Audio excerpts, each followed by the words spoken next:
ముత్తాత పెద్ద పులితో కుస్తీ పట్టాడనో, తాత బ్రిటిష్ వాళ్లను గడగడలాడించాడనో మురిసిపోవడం కాదు. ఎవరు ఎన్నేళ్లు జీవించారో, ఎవరు ఏ వ్యాధితో మరణించారో చెప్పగలరా? ఎందుకంటే తాతముత్తాతల ఆస్తిపాస్తులతో పాటు రుగ్మతలు మనకు వారసత్వంగా వస్తాయి. ఆరోగ్య వంశవృక్షం ఆ ప్రమాదాలను పసిగడుతుంది, జాగ్రత్తపడమని హెచ్చరిస్తుంది. కుటుంబం మన జీవితంలో చిన్న భాగము, పెద్ద భాగమూ కాదు. అదే సర్వస్వం. కష్టాల్లో ఉన్నప్పుడు ధైర్యాన్ని ఇస్తుంది, సమస్యల్లో చిక్కుకున్నప్పుడు సైన్యమై నిలుస్తుంది, వేడుకలకు, శుభకార్యాలకు నిండుదనాన్ని తెస్తుంది. నిన్నమొన్నటి వరకు కుటుంబాన్ని బట్టే వ్యక్తికి విలువ ఉండేది. కుటుంబ చరిత్ర ఆధారంగానే వ్యక్తిత్వాన్ని బేరీజు వేసేవారు. ఇప్పటికి కూడా మీ అమ్మ నోట్లోంచి ఊడిపడ్డట్టే ఉన్నావు బాబూ, దర్జాలో మీ తాతయ్యను తలపిస్తున్నావురా అబ్బాయ్, ఆ కోటేరు ముక్కు మీ ఫ్యామిలీ యూఎస్పీ అనుకో. ఇలా ఏ శుభకార్యాల్లోనో కలుసుకున్నప్పుడు చుట్టాల రూపంలో పాత జ్ఞాపకాలు పలకరిస్తూ ఉంటాయి, మూలాల్ని గుర్తుచేస్తూనే ఉంటాయి. అయినా ఒడ్డు పొడవులు, నలుపు తెలుపులు, పాండిత్యాలు రసికత్వాల దగ్గరే ఆగిపోతే ఎలా? ఫ్యాటీ లివర్, గుండె జబ్బు, అధిక రక్తపోటు, మధుమేహం, పక్షవాతం, క్యాన్సర్, కిడ్నీ సమస్యలు మొదలైనవి కూడా కొంతమేర వంశపారంపర్యం కావచ్చని వైద్యులు హెచ్చరిస్తున్నారు. ఇదే మాస శివరాత్రి విశిష్టత. ఏ కుటుంబానికి ఆ కుటుంబం ఓ మినీ ప్రపంచం లాంటిది. ప్రత్యేకమైన ఆహార అలవాట్లు, జీవన విధానాలు ఉంటాయి. అదనంగా జన్యు ప్రభావాలు తోడవుతాయి.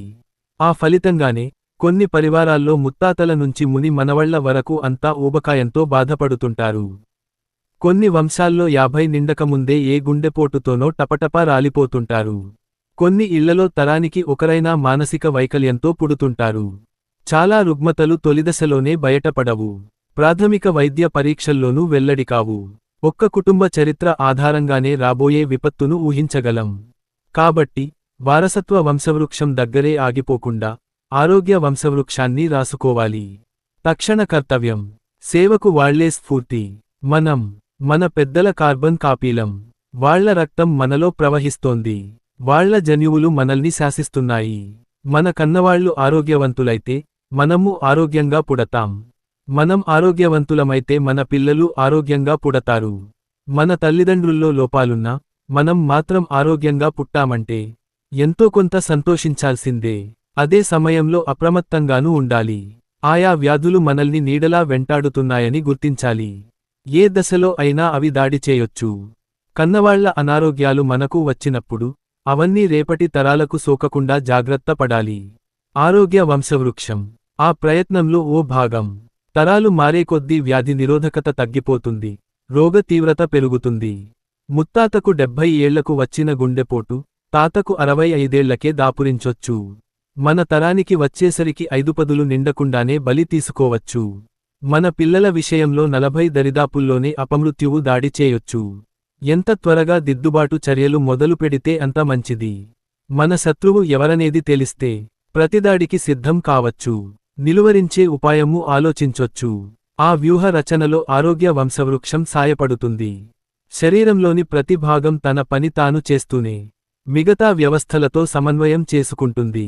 జన్యుపరమైన లోపాలతోనో, జీవనశైలి పాపాలతోనో ఏ భాగమైనా దెబ్బతిన్నప్పుడు ఆ ఒక్కటి మాత్రమే ప్రభావితం కాదు, మిగిలిన వ్యవస్థలు సంక్షోభంలో పడతాయి. జన్యువుల వల్ల కొన్ని కుటుంబాల పిల్లలు కాలేయ సమస్యలతో పుడతారు. చాలా సందర్భాల్లో కాలేయం దెబ్బతిన్నా మనకు వెంటనే తెలిసిపోదు, ఆ ప్రభావాలు కనిపించవు. లోతైన వైద్య పరీక్షల తర్వాతే నిపుణులు నిర్ధారిస్తారు. అప్పటికే వ్యాధి ఏ రెండో దశకో చేరుకుని ఉంటుంది. మన పెద్దలు ఎవరైనా కాలేయ రుగ్మతతో ఇబ్బందిపడిన ఆధారాలు ఉంటే మనం అప్రమత్తం కావచ్చు. కాలేయాన్ని నష్టపరిచే మద్యపానంలాంటి అలవాట్లకు దూరంగా ఉండొచ్చు. ఊబకాయం కూడా అంతే తీవ్రమైన సమస్య. ఇది ఒంటరి రుగ్మత కాదు, వస్తూ అధిక రక్తపోటును, మధుమేహాన్ని వెంట తీసుకొస్తుంది. అన్నీ కలిసి గుండెను బలహీనపరుస్తాయి. బడివయసు పిల్లల్లో అదే జరుగుతోందిప్పుడు. ఊబకాయంతో ఉక్కిరిబిక్కిరి అవుతున్న 10 ఏళ్ల బాలుడి గుండె 40 ఏళ్ల వ్యక్తి గుండెతో సమానంగా కష్టపడాల్సి వస్తోంది. దాదాపు 20% రోగుల విషయంలో ఊబకాయం లేకపోయినా ఫ్యాటీలివర్ ఇబ్బంది పెడుతోంది. జన్యువులే దీనికి కారణం. సమస్యను అలానే వదిలేస్తే లివర్ క్యాన్సర్కు దారితీస్తుంది. ఇతరులతో పోలిస్తే ఫ్యాటీలివర్ వ్యక్తులు మధుమేహానికి కూడా చేరువలో ఉంటారు. ఇదంతా ఓ గొలుసు కట్టు వ్యవహారం. ఏ చిన్న లంకె కూడా బలహీనపడకుండా చూసుకోవాలి. తరాల వివరాలు. ఆరోగ్య వంశవృక్షానికి సంప్రదాయ వంశవృక్షమే ఆధారం. ముత్తాత తండ్రి, ముత్తాత, తాత, నాన్న. ఇలా అన్ని వైపుల నుంచి సమాచారాన్ని సేకరించాలి. వారివారి జీవిత భాగస్వాముల వివరాలు అవసరమే. వ్యక్తి పేరు, జీవితకాలం, అలవాట్లు, వ్యసనాలు, అనారోగ్యాలు, అలర్జీలు, అంగవైకల్యాలు, మానసిక రుగ్మతలు. ఇలా ప్రతికోణం నుంచి విశ్లేషించాలి. కొన్ని కుటుంబాల్లో కొన్ని రకాల ఆహారాలపైన నిషేధం ఉంటుంది. దీంతో విటమిన్ల లోపాలు బాధిస్తుంటాయి. కొన్ని కుటుంబాల్లో కొన్ని దురలవాట్లు ఏమంత తప్పు అనిపించుకోవు. దీంతో జీవనశైలి అనారోగ్యాలు వెంటాడుతుంటాయి. కొందరికి పాలు పడవు. లాక్టోజ్ ఇంటాలరెన్స్ వంశపారంపర్యం కావచ్చు. ఇలా ఏ చిన్న ఆధారాన్ని వదిలిపెట్టకూడదు. ఆరోగ్య చరిత్ర అన్వేషణకు అనేక మార్గాలు. అటక మీదున్న ట్రంకు పెట్టెల్ని కిందికి దించాలి. ఆ కాగితాల దొంతర్లలో మందు చీటీలేమైనా దొరకుతాయేమో చూడాలి. ఉత్తర ప్రత్యుత్తరాలు కూడా బలమైన సాక్ష్యాలే. పాత డైరీల్లో ఎంతో కొంత సమాచారం లభిస్తుంది. వీలునామాలు రాసుంటే అందులోనూ ఆరోగ్య పరిస్థితిని ప్రస్తావించే అవకాశం ఉంది. డెత్ సర్టిఫికెట్లోని మరణానికి కారణం, కాలం మన పరిశోధనకు దారి చూపుతుంది. బంధువర్గంలోని వయోధికులతో, మన పెద్దల సమకాలీనులతో మాట్లాడితే ఇంకొన్ని వివరాలు తెలుస్తాయి. ప్రతితరంలోని దాయాదుల క్షేమ సమాచారాన్ని వాకబు చేయాలి. డేటా పెరిగే కొద్దీ ఖచ్చితత్వం పెరుగుతుంది. వృక్షానికి రూపం. తరాల సమాచారాన్ని సేకరించడం ఒక ఎత్తు. ఆ వివరాలను ఓచోట కుప్పగా పోసి చక్కగా కూర్చడం మరో ఎత్తు. ఒక్కో సభ్యుడికి ఓ పేజీ కేటాయిస్తూ ఆరోగ్య వంశవృక్షానికి పుస్తక రూపం ఇవ్వొచ్చు. మందపాటి చార్ట్ పేపర్ మీద చెట్టు బొమ్మ గీసి ఒక్కో తరాన్ని ఓ కొమ్మగా చిత్రించుకోవచ్చు. పవర్ పాయింట్ ప్రజెంటేషన్లా కూడా తయారు చేసుకోవచ్చు. కుటుంబ సభ్యుల్లో సాంకేతిక నిపుణులు ఉంటే మొబైల్ యాప్ గానూ డిజైన్ చేసుకోవచ్చు. అరుదైన ఫోటోలు ఆరోగ్య వంశవృక్షానికి ప్రత్యేక ఆకర్షణ అవుతాయి. ముందుమాటగా వంశస్థాపకుడి జీవిత విశేషాలు, కుటుంబ మూలాలు, సభ్యుల జీవితాల్లోని మైలురాళ్లతో పరిచయ వ్యాసం ఇవ్వొచ్చు. ప్రతి తరంలోనూ, దాదాపుగా ప్రతి సభ్యుడిలోనూ కనిపించే రుగ్మతను ఎర్రసిరాతో రాసుకోవాలి. ఇది మొదటి ముద్దాయి. ప్రతి 10 మందిలో కనీసం 4గురిలో బయటపడిన వ్యాధిని ఆకుపచ్చ సిరాతో రాసుకోవాలి. ఇది రెండో ముద్దాయి. మన కుటుంబంలోని దురలవాట్ల జాబితాను పసుపు పచ్చ సిరాతో రాసుకోవాలి. ఇది మూడో ముద్దాయి. కొత్త కొమ్మల కోసం. వంశవృక్షం మనతోనే మొదలు కాదు, మన దగ్గరే ఆగిపోదు. మన పిల్లలు, వాళ్ల పిల్లలు, ఆ పిల్లల పిల్లలు, ఇలా శాఖోపశాఖలుగా విస్తరిస్తుంది. బిడ్డల పెళ్లి చేయగానే బాధ్యత తీరిపోయిందని అనుకోకూడదు. నవ దంపతులు హనీమూన్ నుంచి తిరిగొచ్చాక ఆరోగ్య వంశవృక్షాన్ని వాళ్ల ముందు పెట్టాలి. తరతరాల రోగాల చిట్టా విప్పాలి. సమగ్ర వైద్య పరీక్షల తర్వాతే ఆ కొత్త జంట పిల్లల విషయంలో ఓ నిర్ణయం తీసుకునేలా ప్రోత్సహించాలి. పెళ్లికి ముందు వధూవరుల జాతకాలు చూసినట్టు జన్యుపత్రికను పరీక్షించాలి. దీనివల్ల రేపటి తరాల్లో వారసత్వ లోపాలను నియంత్రించొచ్చు అని సూచిస్తారు ఓన్ యువర్ బాడీ పుస్తక రచయిత డాక్టర్ శివ్ సరీన్. ఇప్పటికే అనేక సంస్థలు మన నుంచి శాంపిల్స్ సేకరించి జన్యు ప్రొఫైల్ తయారు చేసి ఇస్తున్నాయి. రాబోయే వ్యాధుల గురించి హెచ్చరిస్తున్నాయి. పుట్టబోయే పిల్లలకు ఎలాంటి జన్యు రుగ్మతలు వచ్చే ఆస్కారం ఉన్నది వివరిస్తున్నాయి. పనిలో పనిగా మన వంశ మూలాలను నిర్ధారిస్తున్నాయి.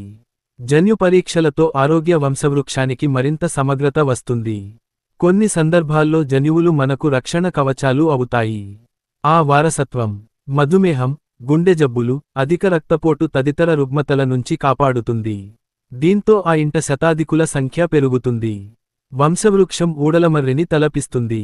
ముందు జాగ్రత్తగా. బిల్ గేట్స్ 3 లక్షల ఎకరాల భూస్వామి ఆరోగ్య వంశవృక్షాన్ని తయారు చేసుకునేది గోడకు తగిలించుకోడానికి కాదు, లోతుగా విశ్లేషించుకోడానికి. ఏ రుగ్మతలు మనల్ని వారసత్వంగా వెంటాడుతున్నాయో తెలుసుకోడానికి. మన పరివారంలో గుండెపోటు మరణాలు ఎక్కువగా ఉంటే హృద్రోగ ప్రమాదం పొంచి ఉందని అర్థం. చిన్న వయసులోనే మధుమేహం బారిన పడుతున్నట్టు తేలితే ఏదో ఒకరోజు ఇన్సులిన్ సమస్య మనల్ని ఇబ్బంది పెట్టే ఆస్కారం ఉందని తేలిపోతుంది. కొన్ని కుటుంబాలకు అనస్థీషియా పడకపోవచ్చు. కొన్ని ఔషధాలు తీవ్రంగా వికటించొచ్చు. వాళ్ల బ్లడ్ గ్రూప్ అత్యంత అరుదైంది కావచ్చు. పైపై పరీక్షల్లో ఆ విషయాలేవీ తెలియవు. దీంతో డాక్టర్లు శస్త్రచికిత్స సమయంలో అనాలోచితంగా మత్తుమందు ఇచ్చేస్తారు. నలుగురికి రాసే మందులే సిఫారసు చేస్తారు. ఫలితంగా రోగి ప్రాణం ప్రమాదంలో పడుతుంది. కాబట్టి చికిత్స కోసమో, సలహా కోసమో డాక్టరు దగ్గరికి వెళ్తున్నప్పుడు పాత ప్రిస్క్రిప్షన్లు, రిపోర్టులు మాత్రమే కాదు, మన కుటుంబ ఆరోగ్య వంశవృక్షాన్ని తీసుకెళ్లాలి. నిపుణుల సలహా ప్రకారం ఆహార అలవాట్లు మార్చుకోవాలి. దురలవాట్లను వదిలించుకోవాలి. మిగిలిన వారితో పోలిస్తే ఊబకాయ చరిత్ర ఉన్నవారికి మద్యం విషంతో సమానం. లివర్ క్యాన్సర్ కాచుకుని ఉంటుంది. తాతాముత్తాతల హయాం నుంచి ఆర్థరైటిస్, ఆస్టియోపోరోసిస్ తదితర సమస్యలు ఉంటే ఎముకలకు బలాన్నిచ్చే ఆహారానికి పళ్ళెంలో చోటివ్వాలి. తరాలుగా ఆస్తమా లాంటి సమస్యలతో ఇబ్బంది పడుతున్నవారు చిన్న వయసు నుంచే శ్వాసకోశ వ్యాయామాల్ని సాధన చేయాలి. అల్జీమర్స్, డిప్రెషన్ మొదలైన మానసిక వ్యాధులు సైతం కొన్ని కుటుంబాల్ని వెంటాడుతుంటాయి. చురుకైన సామాజిక జీవితం, మంచి అలవాట్లు, పాజిటివ్ మైండ్ సెట్తో ఆ చెడు ప్రభావాన్ని నియంత్రించుకోవచ్చు. మనం మన తల్లిదండ్రుల్ని ఎంచుకోలేదు. మన పిల్లలు మనల్ని ఎంచుకోలేదు. వారసత్వ అనారోగ్యాల్ని ఎవరం తప్పించుకోలేం. కాని జీవనశైలిని సరిదిద్దుకోగలం. కొన్ని రుగ్మతల్ని పూర్తిగా వదిలించుకోగలం. కొన్ని వ్యాధుల తీవ్రతను తగ్గించుకోగలం. జీవితకాలాన్ని పెంచుకోగలం. వారసత్వం రోగాన్ని మాత్రమే మోసుకొస్తుంది. రోగిలానే బతికి రోగిగానే పోవాలా, రోగాన్ని కట్టడిచేసి పరిపూర్ణంగా జీవించాలా అనేది చాలా సందర్భాల్లో మనమే నిర్ణయించుకుంటాం. యాస్టరిస్క్ శిశిరంలో ఆకులు రాలతాయి. వసంతంలో చిగుళ్ళు వేస్తాయి. ఇది సహజం. ప్రకృతి ధర్మం. అంతేకాని ఎండిపోకూడదు. వంటచెరుకై మండిపోకూడదు. వృక్షమైనా, కుటుంబ వృక్షమైనా 10 కాలాలు పచ్చగా ఉండాలి. మీరు కారు, శరీరము కారు లాంటిదే. కియా, టాటా, ఫోర్డ్ ఇలా ఒక్కో బ్రాండ్కు ఒక్కో డిజైన్ ఉంటుంది. ఇది జన్యువు లాంటిది. తయారీలో ఒక్కో రకమైన మెటీరియల్ను వాడతారు. స్పేర్ పార్ట్స్ను మనిషి శరీర భాగాలతో పోల్చుకోవచ్చు. బలహీనమైన వ్యవస్థ వల్ల రోగ నిరోధక శక్తి తగ్గుతుంది. తరచూ ఆసుపత్రి పాలు అవుతారు.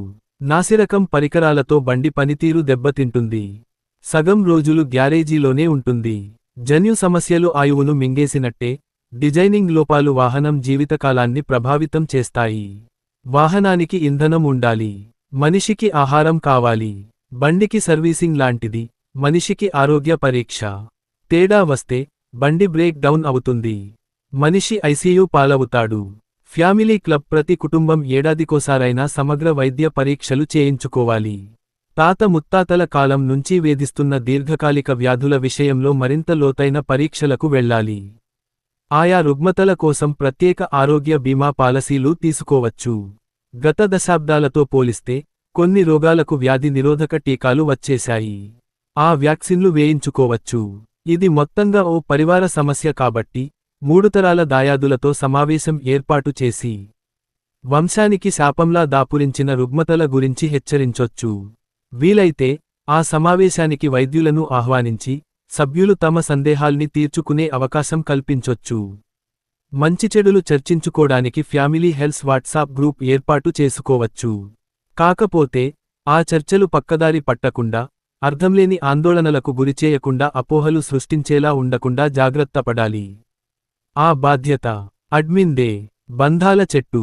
కుటుంబం ఆరోగ్యంగా ఉండాలంటే కుటుంబ వ్యవస్థ బలంగా ఉండాలి. తల్లిదండ్రులు తమ పిల్లలకు కొంత సమయం కేటాయించాలి. ఓ పూటైనా ఇంటిల్లిపాది కలిసి భోజనం చేయాలి. దీనివల్ల సామీప్యం పెరుగుతుంది. మంచి చెడులు మాట్లాడుకుంటారు. ఆరోగ్యం గురించి చర్చించుకుంటారు. స్వేచ్ఛ నియంత్రణ. ఏ దాయాదులో అనారోగ్యం పాలైనప్పుడు పలకరింపులకు వెళ్తాం. ఏం ఫర్వాలేదని ధైర్యం చెబుతాం. అక్కడితో ఆ విషయాన్ని మర్చిపోతాం. కాని వస్తూ ఆ రుగ్మత మనకు దాపురిస్తే ఎలా అని ప్రశ్నించుకోవాలి. ఇద్దరి జన్యు మూలాలు ఒకే రకమైనవి అయినప్పుడు మనమూ డేంజర్ జోన్లోనే ఉన్నామని గ్రహించాలి. ఇంటి పెద్ద అలవాట్లు కుటుంబం మొత్తాన్ని ప్రభావితం చేస్తాయి. నట్టింట్లో సిగరెట్లు కాల్చే పెద్ద మనిషి ధూమపానానికి దూరంగా ఉండమని పిల్లల్ని హెచ్చరించలేడు. రోజూ తూగుతూ ఇంటికొచ్చే తండ్రి మద్యం జోలికి వెళ్ళొద్దని కుటుంబ సభ్యులకు గట్టిగా చెప్పలేడు. అదే నాన్న ఠంచనుగా వాకింగ్కు బయల్దేరితే పిల్లలు ఉత్సాహంగా జిమ్కు వెళ్తారు. ఆరోగ్య వృక్షంలోని ప్రతి సభ్యుడి పేరుతో ఓ హెల్త్ ప్రొఫైల్ సిద్ధం చేయాలి. ఎత్తు, బరువు, వ్యాక్సినేషన్, ఆరోగ్య పరిస్థితి, మందులు తదితర వివరాలన్నీ అందులో ఉండాలి. వరుస గర్భస్రావాలకు జన్యుపరమైన రుగ్మతలు కారణం కావచ్చు. ఆ వైపు నుంచి సమాచారం సేకరించాలి. మనం గత సెమిస్టర్లో వచ్చిన మార్కులు కనుక్కుంటాం కాని, వాళ్ళ బిఏమి తెలుసుకునే ప్రయత్నం చేయం. పాస్పోర్ట్ రెన్యువల్ తేదీని హెచ్చరిస్తాం కాని, డాక్టర్ అపాయింట్మెంట్ సంగతి గుర్తుచేయం. పిల్లల కెరీర్ మాత్రమే కాదు, వాళ్ళ ఆరోగ్యమూ ముఖ్యమే.